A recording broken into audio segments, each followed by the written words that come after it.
We'll be looking at this subject about raising money from family and friends. And the first video we talked about the 3 types of funding you could get from family and friends. We talked about loan, a gift, or an investment. Then we went on to talk about the advantages of raising money from family and friends. And also we looked at the other side of it, the disadvantages of raising money from family and friends. We then went on to talk about the process. What are the guidelines? What are the few guidelines that if I followed, at least I'll mitigate against the situation where I may have a disrupted relationship with the family member or friend if anything should go wrong. And so we come to the final part of it when I'm going to give you 3 more guidelines on how to raise money from a family or a friend that you may know. As we said earlier, consider the character of the person and present a business plan. It's always tempting to raise money from family and friends without having a business plan. And what we tend to do is just to talk to them, to tell them exactly what we want to do, and but not produce any documentation to back up what we have said. If you had a business plan, within that business plan, it would tell the family or member the risks they are taking when they join you in the business venture. Of course, if it's a gift, you need not present a business plan.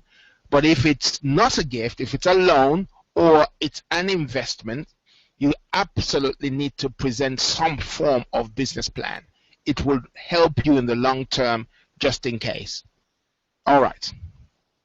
The second thing that I believe is equally important is that you should create a formal written agreement. Create a formal written agreement. An agreement that says, you're giving me this loan, I'm going to pay it back monthly or quarterly. I'm going to pay back with interest or 0 interest. And I'm going to submit certain reports. If that's applicable, get them to read it, you both sign.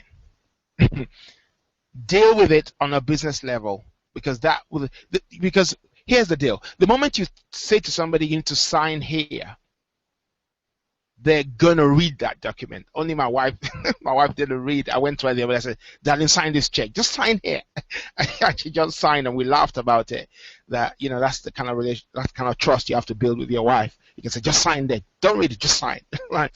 Anyway, but here's the deal. Once somebody says to me, "Sign here," I'm now gonna read it. That's just the way it goes. So if somebody wants to give you some money towards your business, then get them to sign an agreement with you so that you both know the payback period. The terms of the agreement will be laid out formally in writing. And finally, can the person afford it? If the person is investing in your business, can they really afford to invest? Ask the question, can you afford to lose this money? If everything goes belly up, are you prepared? Can you afford to lose it? Is this your last savings? Or is it, from a surplus? Are you investing from surplus? Are you investing your hard-earned last savings in your bank? Ask them that question. Determine what it is.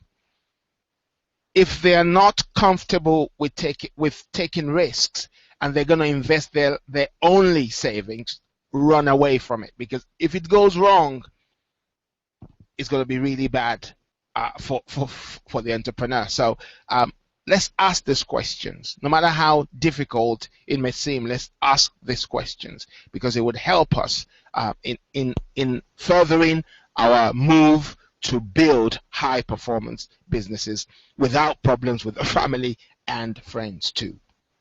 Subscribe to this channel so that you can get the latest videos that we're going to be putting out. All right then, speak to you soon, and keep on building high performance businesses.